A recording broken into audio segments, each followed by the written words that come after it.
Gaano nga ba ka-importante yung site visit para hindi lang sa aming mga salesperson, kundi para rin sa aming mga future home buyers o sa aming mga future clients.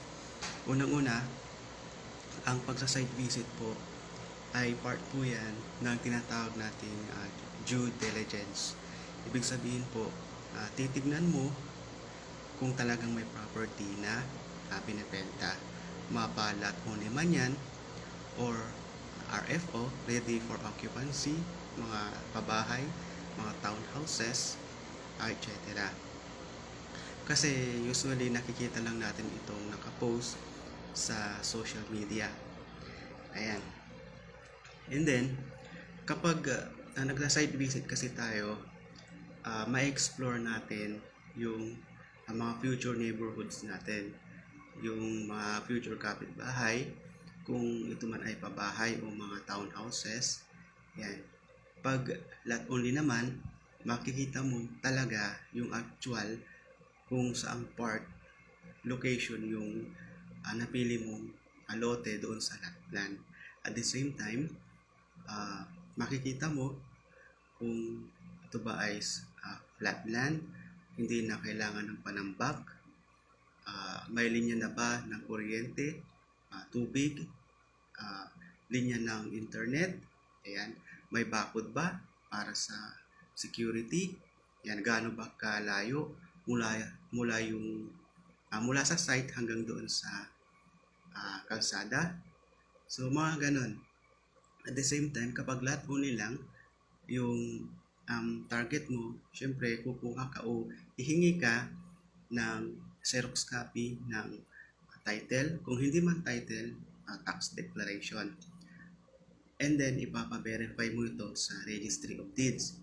Yan, pag sa mga subdivision naman o mga RFO, mga pabahay, pwede kang magtanong about sa documentation doon sa mismong developer or sa agent na sinamahan mo. And then, sa pagsa-site visit kasi natin, masiset din natin yung budget po natin. Oo nga, nandun na tayo sa site, pero dahil nga nagandahan ka, so nasa-set aside na din yung budget mo. Na-allocate mo na rin kung magkano yung ida-down payment mo. Usually, based on my experience, nasa 20% yung kinakailangang down payment. Bukod pa doon sa reservation fee. Pero yan ay deductible na sa yung total contract price. Kung decided ka naman talaga at kukuha ng property, ang ginagawa ng iba, based sa aking experience, ay hinihigitan nila sa 20%. So, mayroong iba 30 to 50, kasi kukuha ka na rin lang, decided ka na rin lang, ba patatagalin yung monthly amortization ng pag-uhulog. At the same time, kapag naka-advance ka ng malaki, kumbaga naliles din yung iniisip mong monthly amortization. Bukod sa napapaikli, at hindi natin kasi control kung baka magkaroon ng emergency sa mga susunod na buwan, di ba? Halimbawa, magkasakit ka, siyempre magli-leave ka. So, yun yung advantage ng malaki yung i-down mo. Ayan. At the same time, maiiwasan natin, halimbawa, yung tinatawag na price increase.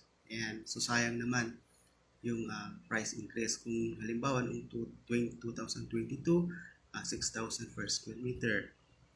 Noong 2023, naging 6,500. Ngayon, 2024, naging 7,000 hanggang 7,500. So, sayang naman po yun. So, and then, sa pagsa-site visit din natin, mayroon tayong tinatawag na invasion your life there. Kumbaga, nakikita-kita mo na kung ano yung magiging ambience, nafe-feel mo kung ano yung, kung halimbawa nandun ka na, kung nasa yun yung property.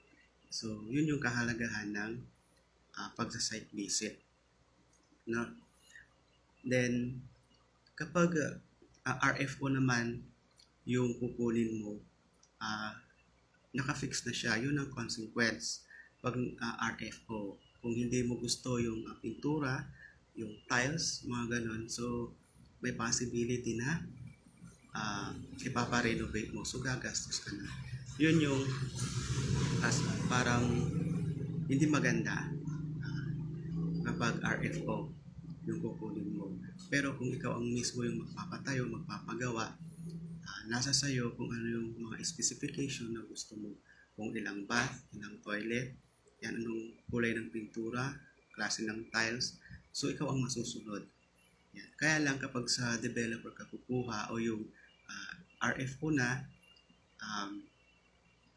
ang isang binibili mo doon kasi yung is yung time, lalo na sa documentation, mga permits, yan, magkukumply ka na lang sa developer. Unlike kapag ikaw ang magpapagawa, ikaw lahat, building permit, mga kung ano-anong permit, yan. At the same time, hindi natin control yung pagtaas ng presyo ng mga materyales. Nag-i-increase din ng labor, mga unforeseen situation na tinatawag.